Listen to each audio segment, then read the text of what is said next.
Hello hello hello, কলকাতায় Christmas না ক্রিসমাসে কলকাতা, সেই আলোচনা নিয়ে আমরা আরেকদিন কথা বলবো।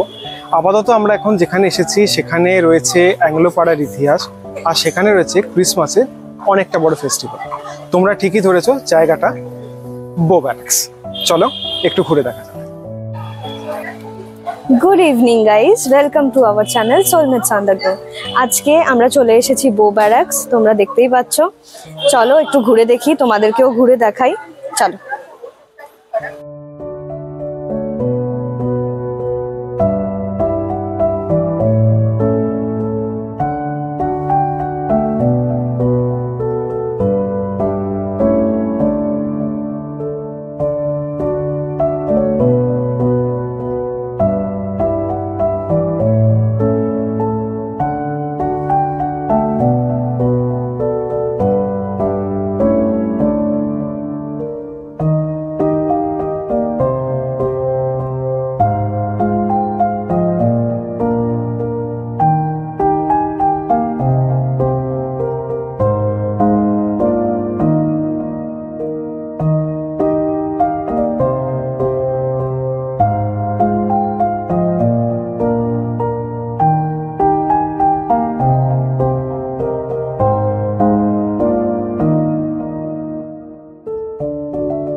খাস মধ্য কলকাতার বুকে অবস্থিত এই পাড়াটার একটা বিশেষ আভিজাত্য আছে। এই লাল বাড়িগুলো, সবুজ জানলাগুলো, এগুলো বড়দিনের সময় আরো বিশেষ করে সেজে ওঠে বিভিন্ন আলোয়। এখানে বিভিন্ন রকমের উৎসব হয়, নাচ গান হয়, খাবারের স্টল বসে, একটা আলাদা আমেজ তৈরি হয়। এই ব্যারাকটা তৈরি হয়েছিল ব্রিটিশ আমলে, ব্রিটিশ সৈন্যদের থাকার জন্য এই বিল্ডিংগুলো তৈরি হয়েছিল। তারপর সেকেন্ড ওয়ার্ল্ড ওয়ারের পর অ্যাংলো ইন্ডিয়ানরা এখানে এসে থাকা শুরু করে, আর তারপর থেকে প্রচুর প্রজন্ম এখানে বছরের পর বছর থেকেছে, আর এখনো থেকে আসছে। শহর কলকাতায় ক্রিসমাস ভিলেজ, তোমরা কি খুঁজতে চাও শহর কলকাতার মধ্যে থাকে একটা ক্রিসমাস ভিলেজকে? আমরা সবাই ক্রিসমাস বলতে চিনি কিন্তু পার্ক স্ট্রিট, যেখানে খুব বড়ভাবে সেলিব্রেশন হয়, খুব সুন্দর করে সাজানো হয়। কিন্তু কলকাতার মধ্যে, খাস কলকাতার মধ্যে যদি তোমরা এমন একটা জায়গা খুঁজতে চাও যেখানে ক্রিসমাসটা এখানে থাকা মানুষগুলো নিজেদের হাতে সমস্ত জায়গাটাকে সাজিয়ে, বাড়িগুলোকে সাজিয়ে, পাড়াটাকে সাজিয়ে, সব থেকে বড় কথা পুরো রাস্তাটাকে সাজিয়ে নিজেদের মতো করে উদযাপন করে বা সেলিব্রেট করে, তাহলে কিন্তু অবশ্যই আসবে বো ব্যারাকস। বো ব্যারাকসে লাল ইটের বাড়িগুলো ছাড়াও এখানকার মানুষগুলো কিন্তু বড্ড কাছের। তোমরা আমার পেছনে দেখতে পাচ্ছ এই বো ব্যারাকসটা কত সুন্দরভাবে সেজেছে। ঠিক আছে, এখানে ক্রিসমাস ফেস্টিভ্যালও হয়েছে। তো আর কি করি, একটু হেঁটে দেখি, একটু কিছু পেট পুজোও তো করতে হবে নাকি, হেঁটে দেখা যাক।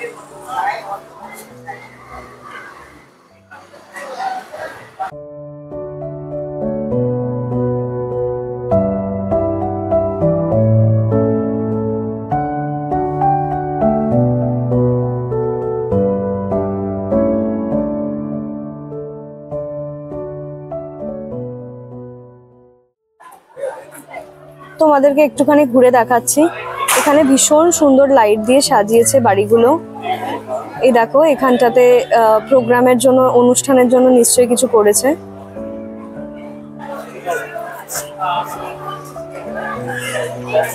এখানে একটা অপূর্ব ক্রিসমাস ট্রি বানানো হয়েছে এখানটাতে, খুব সুন্দর লাগছে। বো ব্যারাকস বলতেই প্রথমেই যেটা মাথায় আসে সেটা হচ্ছে সুস্বাদু ক্রিসমাস কেক। আর তোমাদেরকে বলে রাখি, এখানে প্রত্যেকটা বাড়ি হচ্ছে এক একটা mini bakery. Not only that, যে তারা শুধু কেক বানায়, অসম্ভব সুন্দর মোমো, ওয়ান্টনস সবকিছুই পাবে। তারা ওপরে বানিয়ে নিয়ে নিচে এসে বিক্রি করে। আর তাছাড়া বাচ্চাদের খেলার জন্য ছোট ছোট বেলুনের খেলনা ওই দিকটাতে আছে, ওই বেলুন ফাটানোর যেগুলো হয়, আর আইসক্রিম আছে, সবই আছে। কিন্তু স্পেশালিটি হচ্ছে ক্রিসমাস কেক, তার সাথে হোমমেড ওয়াইন, যেটা খুব রেয়ার, কিন্তু হ্যাঁ হোমমেড ওয়াইনও খুব ভালো পাওয়া যায়। একটু খোঁজ খবর নিলে তোমরা জানতে পারবে, এখানে প্রত্যেকটা বাড়িতেই কোথাও না কোথাও বানানো হয়। একটু খোঁজ নিয়ে আসলে তোমরা সেখান থেকে নিতে পারবে। আর ভীষণ সুন্দর, আমরা যাবো অ্যাকচুয়ালি ওইদিকে, একটু খাওয়া দাওয়া করব। খুব সুন্দর অসাধারণ ওয়ান্টনস পাওয়া যায়। ওয়ান্টনস অ্যাপার্ট ফ্রম দ্যাট আরো অনেক কিছু আছে, পর্ক আইটেমস আছে, চিকেন আছে, যে যেরকম পছন্দ করে, বাট খাবার দাবার অসাধারণ। এখানে আমরা ওয়ান্টনস অর্ডার দিয়েছিলাম, চিকেন ওয়ান্টনস। তো এখানে সেটারই প্রস্তুতি চলছে। এখানে একদিকে ভদ্রলোক উনি বানাচ্ছেন, মানে ওয়ান্টনস গুলো বানিয়ে রেডি করছেন, আর পাশে ওনার ওয়াইফ সেগুলোকে ফ্রাই করে দিচ্ছে আমাদেরকে। নট অনলি ওয়ান্টনস, পাশে আরো অনেক খাবারের প্রিপারেশনস চলছে, কিছু ওনারা বানিয়ে রেখেছেন। যেমন তোমরা দেখতে পাবে এখানে ওয়ান্টনস এর পাশে সসেজও রাখা আছে, চিকেন সসেজ। দিয়ে দিন, একটুখানি দিয়ে দিন। Okay, wait, I'll give you just a minute. Thank you. One chicken sausage. আমরা এখানে চিকেন ওয়ান্টনস নিয়েছি, ট্রাই করব।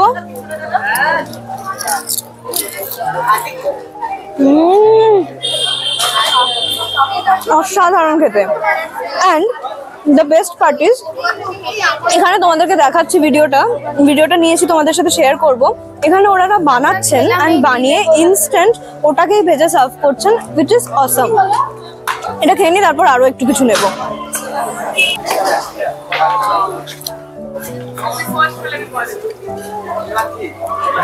Right. What do you want, Mama? From where you came, baby? You want my picture? From where you came? Back of town. What did you play basketball? Come here. Where Papa? Where Papa? What's your Papa?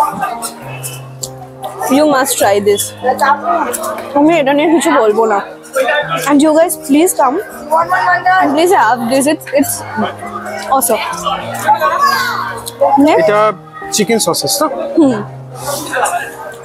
আজকে pork available নেই, আজকে শুধু chicken. So let's enjoy this with chicken. নে, তুইও নে।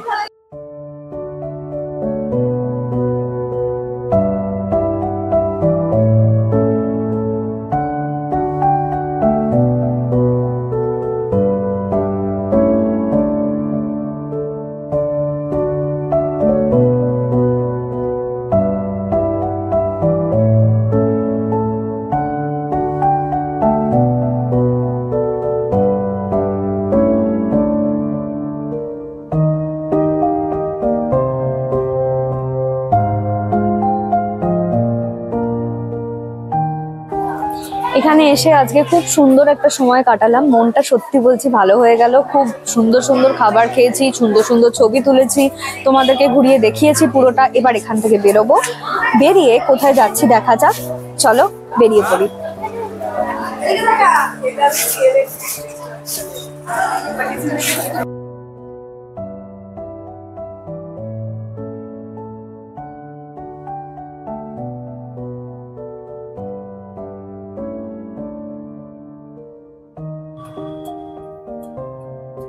রাস্তায় আজকে প্রচন্ড ট্রাফিক, আর সেই ট্রাফিক পেরিয়ে আমরা চলে এসেছি বাঙালির বড়দিনের মেন ঠিকানা, সব থেকে মানে popular destination in Kolkata, park street. Park street. তোমাদেরকে আগেই পার্ক স্ট্রিটের লাইটিংটা দেখিয়ে দিচ্ছি। আমরা ঢুকছি এখন পার্ক স্ট্রিটে, অপূর্ব সুন্দর লাগছে। আগের বছরের থেকে একটু বেটার ভালোভাবে সাজিয়েছে মনে হচ্ছে না? আরো ভালোভাবে সাজিয়েছে, এক্স্যাক্টলি, খুব সুন্দর লাগছে। এখানে এখন জ্যামটা মনে হচ্ছে একটু বেশি হবে, কিছু করার নেই। স্বাভাবিক ব্যাপার। এখানে মানে যেই গাড়িগুলো নর্মালি যেগুলো ফ্লাইওভারের ওপর দিয়ে যায়, সবাই নিচ দিয়েই যাচ্ছে। এখন এত সুন্দর লাইটিং ছেড়ে কি কেউ অন্য রাস্তা দিয়ে যাবে? সেটাও ঠিক, একদমই ঠিক। বাট এত সুন্দর রাস্তা দিয়ে যাচ্ছি, জ্যামটা সত্যি বলছি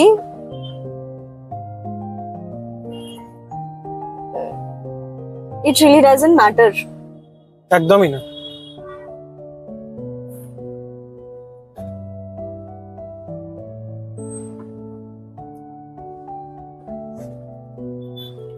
হোপফুলি গাড়ি পার্কিং এ খুব একটা সমস্যা হবে না হয়তো, বা হলেও কিছু করার নেই, আমাদেরকে একটু আগে পরে করে গিয়ে গাড়ি রেখে আসতে হবে।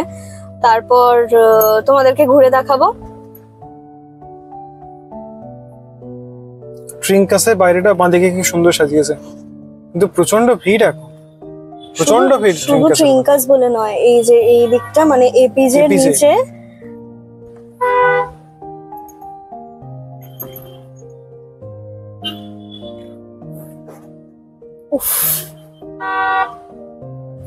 পুরো আলোর চাদরে মোড়া রাস্তাটা, তুই দেখ। অসাধারণ লাগছে, অসাধারণ।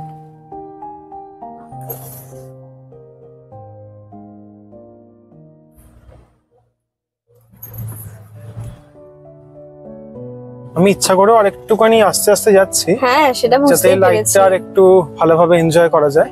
নামবো, বাট এখানে তো গাড়ি এখনো রাখার কি কিন্তু ব্যাপার আছে। বেশ ভালো ভিড় আছে।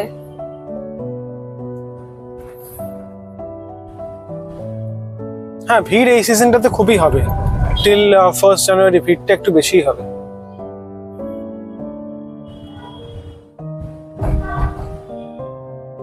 ক্রিসমাসে পার্ক স্ট্রিট আসলাম না তো কি করলাম, তাই না? একদমই একদমই সত্যি কথা, একদম সত্যি কথা। প্রচুর ভিড় আছে, তবে ট্রাফিক কন্ট্রোল খুব ভালো বলতে হয়। খুব ভালোভাবে ট্রাফিক মেনটেন করার চেষ্টা করছে, আদারওয়াইজ আমার মনে হয় আরো বেশি জ্যাম হতো, কারণ প্রচুর লোকের ভিড়। প্রচুর মানে আমি গাড়িতে আছি, তোমাদেরকে দেখাতে পারছি না এখন, বাট এখানে এখনো অবধি রীতিমতো ভিড়। হ্যাঁ, ফুটপাথ গুলো বেশ ভালো ভিড় আছে, তবে আমার মনে হচ্ছে গাড়ি থেকে নেমে যখন আমরা দেখাবো তখন আরেকটু লাইট গুলোকে ভাইব্রেন্ট ভাবে মানে বোঝা যেতে পারে। ইয়েস।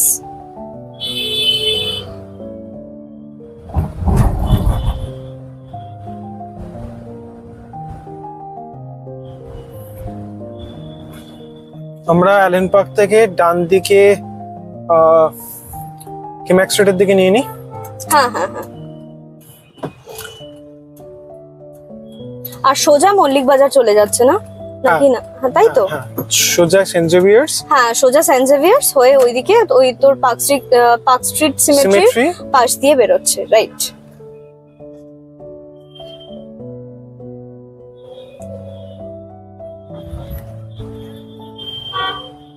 কলকাতা পুরো ছুটির আমেজে মেতে আছে। নিশ্চয়ই। এই টাইমটা তো একটু উৎসবেরই সময়, এই সময়টা একটু সেলিব্রেশনের মধ্যে মানুষ থাকবেই।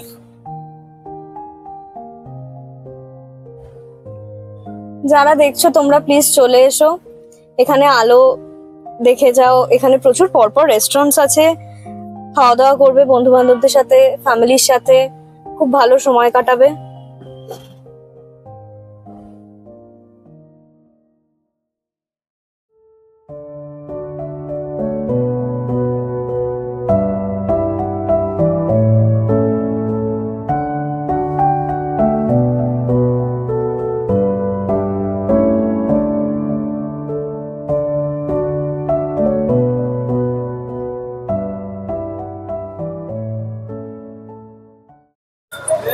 আমরা অ্যালেন পার্কে চলে এসেছি, এখানে প্রচন্ড ভিড়, দেখতেই পাচ্ছ সব গাড়ি পরপর দাঁড়িয়ে। আমরা কোনো পার্কিং পাইনি, ও গাড়ি নিয়ে একটা জায়গায় দাঁড়িয়ে আছে, আমি জাস্ট এসে তোমাদেরকে একটুখানি ঘুরিয়ে দেখেই বেরিয়ে যাব।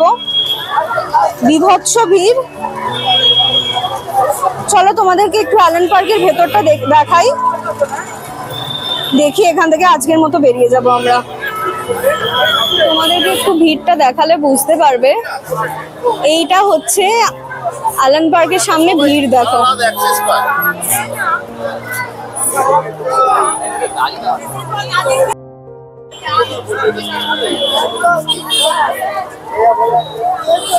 মারাত্মক অবস্থা এখানে।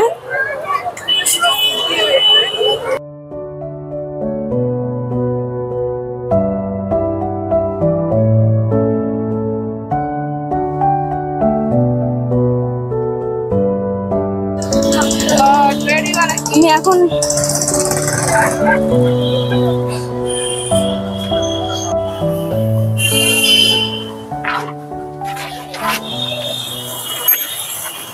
পার্ক স্ট্রিটের অবস্থা তোমরা বুঝতেই পারছো, গাড়ি দাঁড় করানোর কোনো জায়গা পাইনি। দুবার পার্ক স্ট্রিট দিয়ে ঘুরলাম, একবার ঢুকে পুরো অ্যালেন পার্কের পাশ দিয়ে গেলাম, বর্ধমান মার্কেটের সামনেও কিছু নেই, শেষমেশ আবার ঘুরে সেই মিডলটন স্ট্রিট দিয়ে গিয়ে রাসেল স্ট্রিট হয়ে আবার পার্ক স্ট্রিট ঢুকেছি, মাঝখানে কোনো পার্কিং নেই। চেষ্টা করলাম পিটার ক্যাটে পাশ দিয়ে ঢোকার, কিন্তু আমি শিওর নয়, হয়তো চার্চে কোনো অনুষ্ঠান থাকতে পারে, সেজন্য আমি ওখানেও কিছু গাড়ি দাঁড় করাতে পারিনি, কোনো পার্কিংই অ্যাভেলেবেল না। আমি ইনফ্যাক্ট এটাও রিকোয়েস্ট করেছি যে আমি ম্যাক্সিমাম অ্যামাউন্ট দিয়েও গাড়ি পার্ক করতে রাজি আছি ফর হাফ অ্যান আওয়ার। তখন বলছে স্যার ম্যাক্সিমাম অ্যামাউন্ট কেন, 100-200 টাকা দিয়েও লোকে গাড়ি পার্কিং করতে পারছে না। তো আমি কোনো রকমে এই অ্যালেন পার্ক আমার পেছন দিকে, আমি সামনে বর্ধমান মার্কেট একটু গাড়িটাকে দাঁড় করিয়েছি, একটু জল খাবো। তো এইভাবেই আমাদের পার্ক স্ট্রিটে ঘোরা হচ্ছে। অ্যালেন পার্কের ভেতর কোনো একটা অনুষ্ঠান চলছে, যেটাতে এখন প্রচুর মানে ভিড় হয়ে গেছে জায়গাটাতে। তোমার অনেকেই ঢুকতে পারছে না, পুলিশ পুরো গেটটাকে মানে সিল করে দিয়েছে আর কি, বেসিক্যালি লক করে দিয়েছে, তো ঢোকা যাচ্ছে না। তো অনেক রিকোয়েস্ট আমি দেখলাম, আমার মিসেস বেসিক্যালি ভিডিওটা করেছে যে দুটো বাচ্চাকে অ্যালাউ করেছে, ওরা অনেক দূর থেকে বেচারারা এসেছিল, তো তারা না দেখে চলে যাবে, তো সেই জন্যই তাদেরকে ঢোকানো হয়েছে।